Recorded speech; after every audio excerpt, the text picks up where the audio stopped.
True Crime Stories for Sleep, Episode 5, The Disappearance of Brandon Swanson.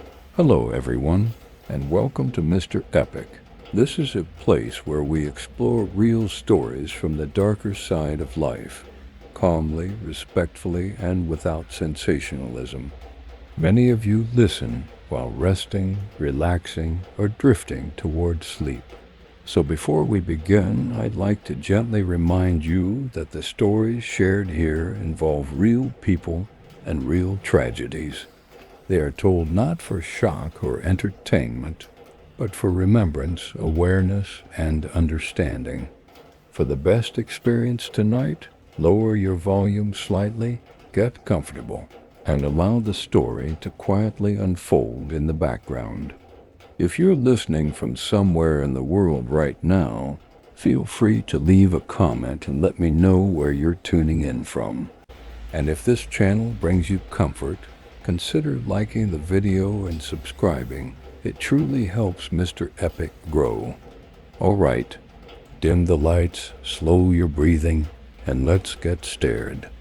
In the early hours of May 14th, 2008, a 19-year-old college student named Brandon Swanson vanished without a trace in rural Minnesota. More than a decade later, his case remains one of the most haunting disappearance mysteries in the United States. Not because of violence or spectacle, but because of how ordinary everything seemed. Until it suddenly wasn't. Brandon was a student at Minnesota West Community and Technical College, studying wind energy technology. He was intelligent, dependable, and deeply close to his parents.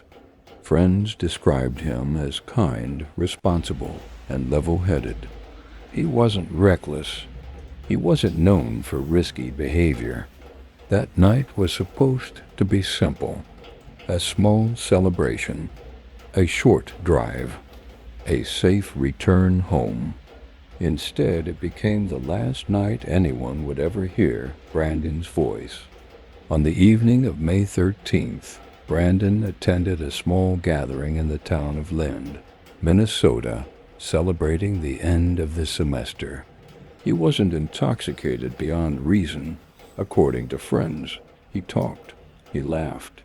Nothing felt out of place. Sometime after midnight, Brandon decided to head back to his dorm. It was dark, quiet, rural. As Brandon drove along unfamiliar gravel roads, he missed a turn, then another. Eventually, his car ended up in a ditch, stuck but undamaged. Brandon was unharmed. He stepped out of the vehicle and assessed the situation. Rather than panic, Brandon did what he always did when something went wrong. He called his parents.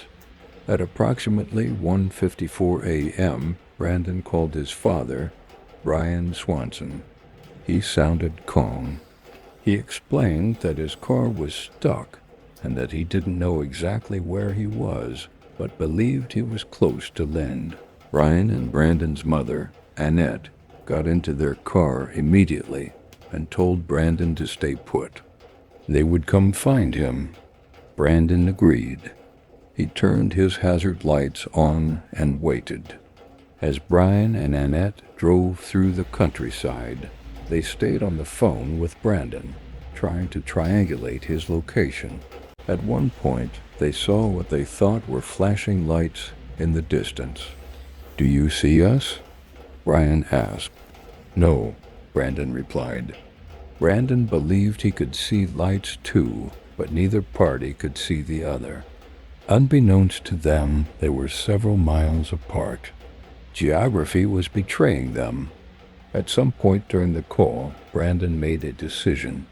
He believed he could walk toward the lights and meet his parents on foot. Despite their protests, Brandon began walking. As he walked, he described his surroundings calmly. He mentioned fences, gravel roads, fields. Then something subtle changed. The phone signal grew weaker. His voice cut in and out. After nearly 45 minutes on the phone, Brandon suddenly exclaimed, "Oh, shit." The line went dead. Brian and Annette tried calling back immediately. No answer. They called again and again. Brandon never picked up. Those two words, spoken casually, almost reflexively, became the last known sound Brandon Swanson ever made. As dawn arrived, Brian and Annette contacted authorities. Law enforcement located Brandon's car later that morning, still in the ditch. The hazard lights were off. The keys were gone. No sign of Brandon. Search teams flooded the area. Dogs followed Brandon's scent briefly, then lost it near a gravel road. Helicopters scanned fields, ditches, and waterways. Divers searched nearby rivers and creeks. Nothing. No clothing. No phone. No footprints. Just farmland stretching endlessly in every direction. The region where Brandon disappeared is deceptively dangerous. Flat land disguises deep drainage ditches. Tall grasses hide sudden drops. Cold water lurks unseen. Some believe Brandon may have fallen into a creek or collapsed from exhaustion. Others believe he may have encountered something unseen, an accident that left no trace.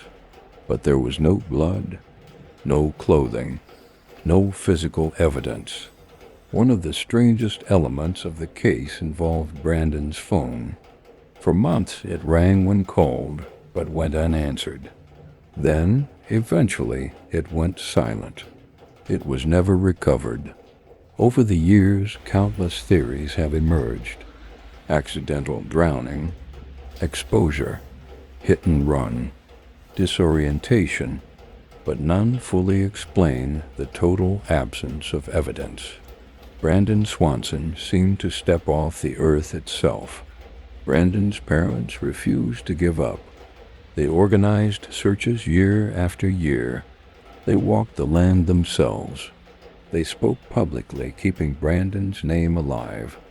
They listened to that final phone call again and again, searching for clues that weren't there. Years passed. Fields changed with seasons. Roads were rebuilt. But Brandon never came home. No remains have ever been found. No definitive explanation has ever been given. The mystery remains open.